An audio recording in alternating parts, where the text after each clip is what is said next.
few examples here, 3.4 to 3.8. These are extracted from the textbook so that you have a better understanding of how to calculate which matrix.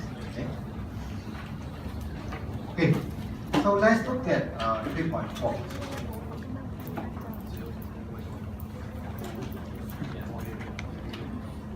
Okay, in 3.4, you are given dx, dy, dz, delta x, delta y, delta z.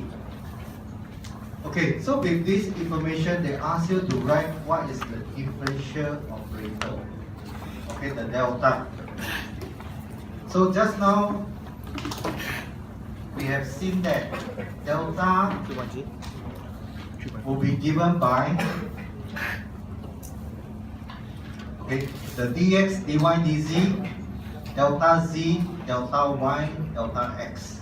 Okay, if you can refer to the previous formula. Okay, so here will be minus delta z. Here will be delta z. Okay, and then this will be delta y minus delta y, and the last two elements, okay, minus delta x and delta x. So we are going to fit in the value into this matrix. Okay. So dx 0.05, dy 0.03, dz 0.01. Let's fill up the last column first. Okay. Then the next thing, we are going to fill up the delta x, delta y, delta z. Okay, so this will be minus 0.06, 0.06. Okay, this will be minus 0.04. Okay, so here will be 0.04, and lastly 0.02 minus 0.02. Okay, so you fill up the 4 by 4, and this will give you the delta. As I mentioned, you must know how much you want to move. This 6 variable, then only you can define the differential operator. Once you define your differential operator, you can define the differential transformation, dt. So this for 3.4.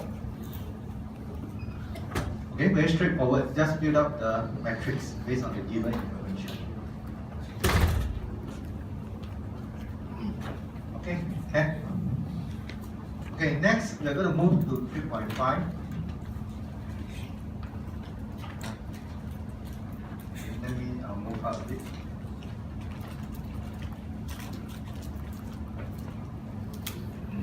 Okay.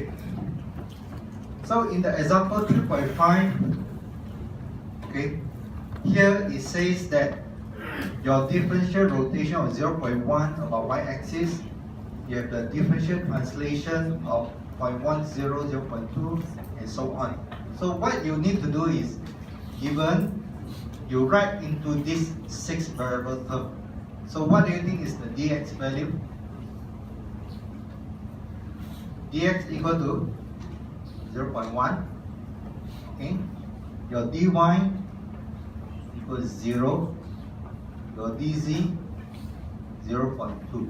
This is based on the given translation. Okay. The differential translation information given in the question, you can write this three value. Then the next thing we are going to write what is the delta x given, delta y, and delta z. Okay, what is the delta x value? Anyone? Do we know? No, right? 0. There's no x movement. Okay? Delta z, delta y, 0.1. Delta z, 0, because you only mentioned about one rotation, which is delta y. Okay, so based on the given question, we can write down these 6 information, similar to 3.4. Just now 3.4, we use the 6 information we put into the matrix form. So now, same thing, we're going to start with these 6 pieces of information.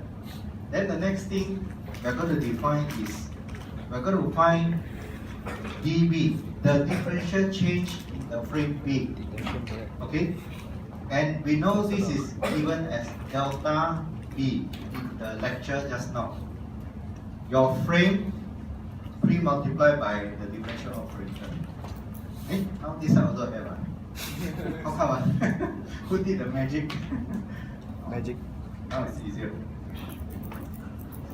So I can turn my head this side. Balance out. You can stretch your back. Okay, so what is your delta matrix? Okay, same thing. Just like example 3.4, with this 6 information, you can fill up the delta matrix. Okay, so once you fill up, you're going to get this answer.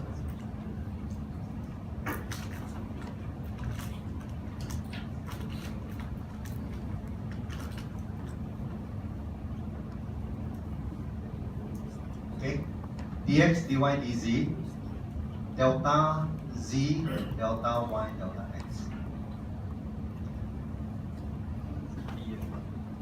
Okay, any question on how to get this delta matrix?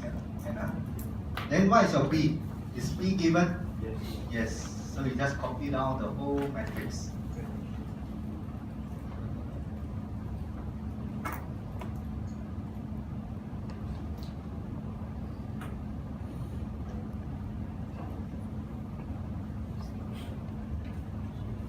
Okay, so you just do a matrix multiplication.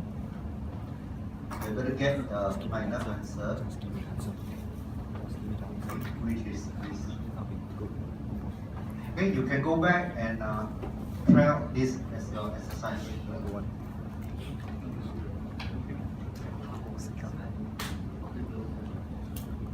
Okay. So importantly is just copy down this final answer. You can go back and check. So then we can find the effect of the differential motion, dB.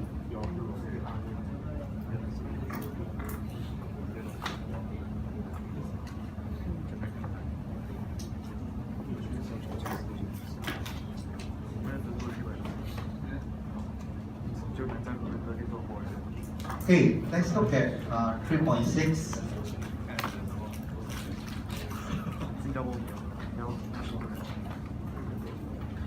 Okay, 3.6 is linked together. So now you want to find the B new. Okay, so we are going to use the original B plus the dB. Okay, in 3.5 we have found the dB already. So we just need to add the two matrices together. Okay, I just give you the final answer.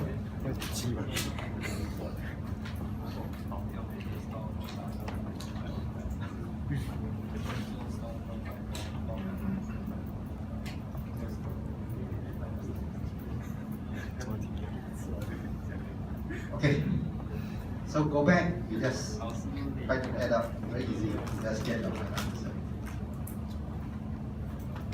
Okay. So this for 3.4 to 3.6. Okay, 3.7, the working is given in your handout. Okay, so I just want to quickly go through, and then later 3.8 okay, will be an exercise for you, okay, to calculate the delta B.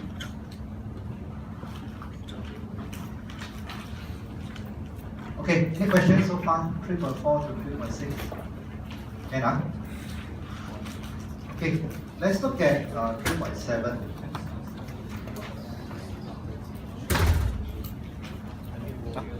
Okay, 3.7, you need to find delta with respect to the frame B now. The previous frame is B. Okay? So same thing, you're going to write down the 6 matrices. Remember just now before the break, we said we need to know the N, the O, the A, the E, delta, the D. We need to have these 6 matrices. Okay? Then we are going to do the cross product of delta cross P. Okay? Because in the formula, you need to find this cross product 3 times. Okay, so first thing you need to calculate the cross product, then you need to calculate the dot product. So that's what we're going to do. Okay, we're going to calculate the cross product, then later we're going to calculate the dot product. 3 dot product. Okay, so you learned before in your matrix cross product. Okay, you can do by putting the unit vectors I, J, K. You write down a 3 by 3 matrix like this. Okay, then you can have your A1, A2, A3, B1, B2, B3. Okay. Okay, in this case, your A is from delta, your B is from P. Okay, so the 3 elements from delta. Delta, this is A1, A2, A3, and then for your P is here. So this is B1, B2, B3. You just put in this form. Then the 0.3 here, just a quick recap. We call this C1. So C1 will be equal to A2, B3 minus A3. Okay, it's a quick recap of your vector cross product. Then your C2, okay, is A3, B1 minus A1, B3. And finally your C3 is equal to A1, B2 minus A2. Okay, so you put in this form, then you calculate your C1, C2, C3. That will be the result of your vector cross product. Okay. Okay. So once you have calculated delta cross P, then you just add the D. The D is given here. Okay. So you will get this answer, 0.40 minus 0. Okay. As you can see, this result, you're going to use it multiple times. Okay, the next thing we want to calculate is the dot product. Okay, so for the dot product, your N, you have 0, 1, 0. Then this result we have just seen, 0.40 minus 0.8. So 0.40 minus 0.8, you just multiply by the corresponding axis value, 0, 1, and 0. So you have 0, 1, 0.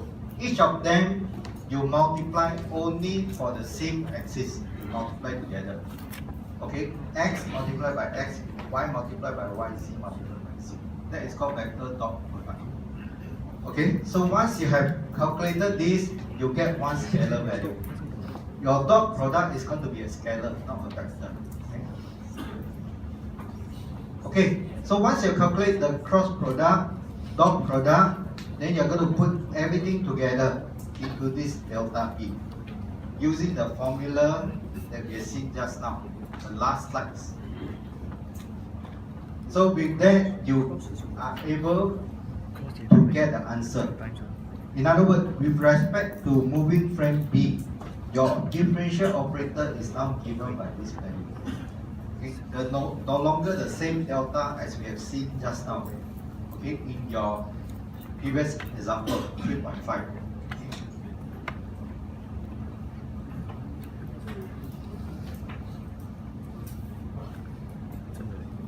Okay, any question for 3.7? Basically just doing mathematics manipulation.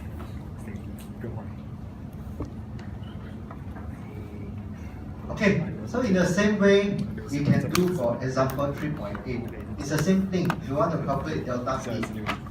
But now you want to calculate from the differential operator. Remember, this is another formula. Delta P equal to this. But you have to calculate the inverse matrix. Okay? So for the inverse matrix for B, the rotation part, you just swap the off-diagonal element. Okay, you solve the off-diagonal element of the matrix B. But for this part, the translation part, you have to do the individual dot product for the n direction, O direction, A direction.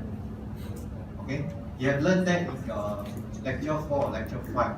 Okay, so I won't go through the calculation of the inverse matrix. Anyway, you can refer to your previous lecture. Okay, so this is the inverse matrix, the delta matrix, the original matrix. You multiply them, you will get the same answer. You compare with 3.7, it's the same answer.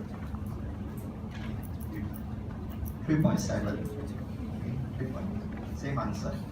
Just a different way of calculating.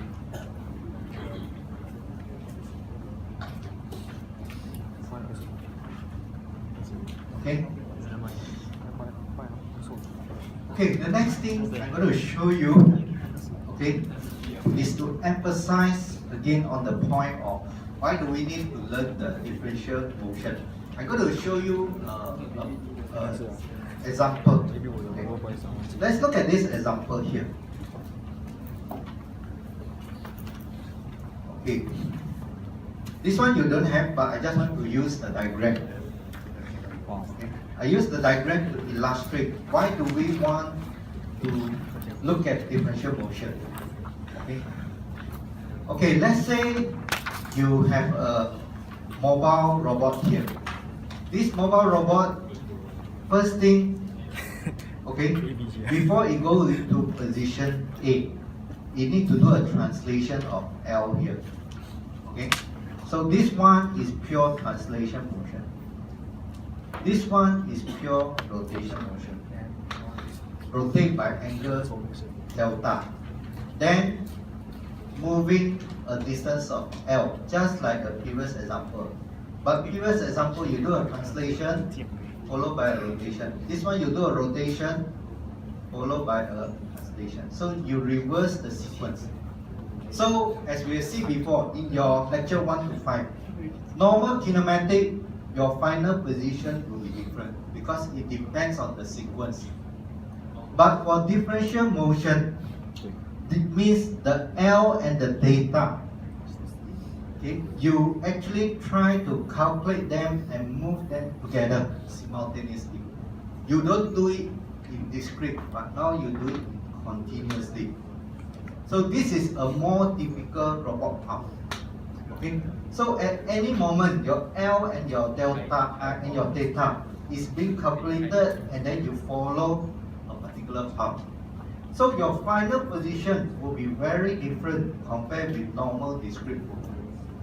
Okay, so that's the reason why whichever you do first, the L or the theta, is not matter. It doesn't matter because both of them are being moved simultaneously, just like what we have seen just now. Your dV, okay, your differential motion is going to be the translation and the rotation, but you're going to make them move together. Both transformation are together. That's why you follow a curved path like this.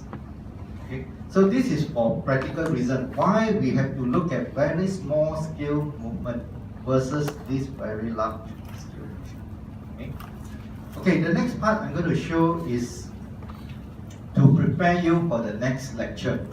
The next lecture, the main thing we are going to talk about is this differential motion of frame versus the robot. That means we are going to take into account the movement of the robot joint. Okay, let's look at the diagram here. Just pay attention to the diagram.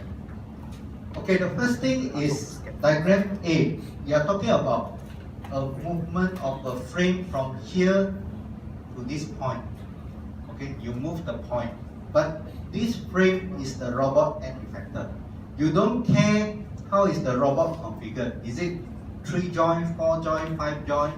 Is it spherical, cylindrical, Cartesian? You don't care. Okay, so basically you just care about the end effector position. This is talking about differential motion of the frame. But in the next lecture, we are going to talk about the differential motion of the robot joint. Okay? These are joint number 1, joint number 2, joint number 3. We are going to see if joint number 1 move by this amount, joint number 2 move by this small amount, joint number 3 move by this small amount. How can we relate to the final end effector movement? This is what we have done today. We are just talking about the end effector differential motion, right? We haven't talked about how the robot joint, individual joint, how much do they have to move to get this final resultant vector. In the next lecture, we are going to relate these two together, the joint movement and the end effector movement. And we are going to define the Jacobian matrix. Okay, I just give you a brief overview to prepare you for the next lecture. Basically, a Jacobian matrix will relate your end effector using a Jacobian matrix called J with your joint differential motion. This is the end effector differential motion. This is called D. This is called D by delta. Okay, the next lecture, this is the part we are going to start with. How to relate the joint movement with the end effector. And the relationship is being defined by the Jacobian matrix. Okay? So just to give you a quick overview, the Jacobian matrix is talking about the robot geometry at a particular time instant. Where is the robot configuration? Where is the position of the individual joint at a particular time? In other words, it's changing every few milliseconds that we talked about just now. So what the computer is actually calculating is this Jacobian matrix. Although we have been talking about differential operator and so on, but the next lecture we are going to see the actual robot movement is being defined by, for each joint, how much you want to move them. So the computer has to do the calculation. Joint number 1 move by how many degrees?